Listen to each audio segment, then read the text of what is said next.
Picture life etched in stone, life sketched in poems on sidewalks, in dry chalk next to homes. Picture all you've left alone and kept in reflections shown, your dome sketched in subjective tones. Picture life on a sidewalk, frame it so all view all you've ever felt, try to name it, it's called you. Picture it in the space between steps, it's the grace between breaths, and the message in this make-believe text, picture.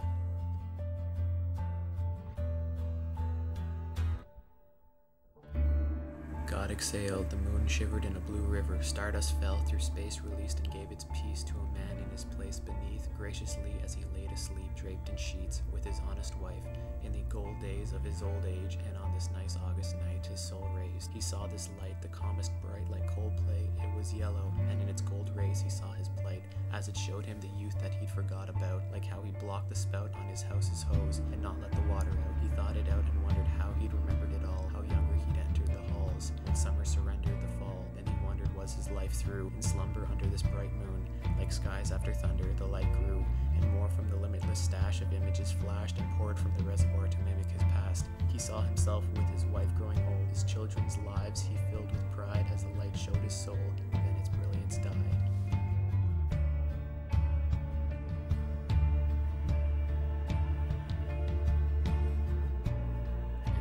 Black in his eyes, a voice said that it was time, but he was steadfast in his mind, so he said back and replied, "Please, seeing my life like this, it made me think I could state succinctly everything life is if you gave me ink, and I could maybe print every speech and thought and release my plot on these streets I've walked with a piece of chalk to paint the sharpest image of a heart, because as much as art can mimic, nothing's as real as a life told from start to finish." Suddenly the man awoke with a violent cry that strangely didn't seem to disturb the silent sky. His wife was still beside him under the blankets enclosed, and when he looked up at the clock he saw the hands in it froze. So the man just arose, put his hands to the roads, and began to compose the most candid of prose.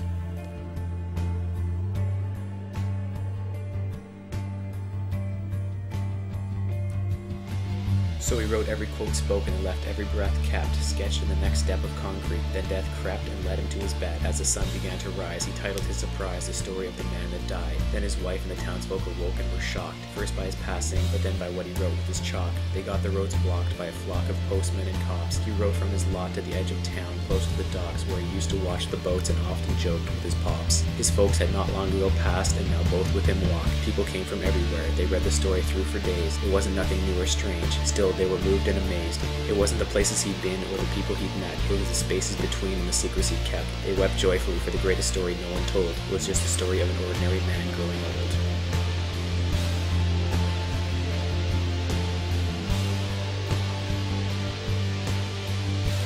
So picture life etched in stone, life sketched in poems on sidewalks and dry chalk next to homes. Picture all you've left alone and kept in reflections shown, your dome sketched in subjective tones. Picture life on a sidewalk, frame it so all view all you've ever felt, try to name it, it's called you. Picture it in the space between steps, it's the grace between breaths, and the message in this make-believe text, picture.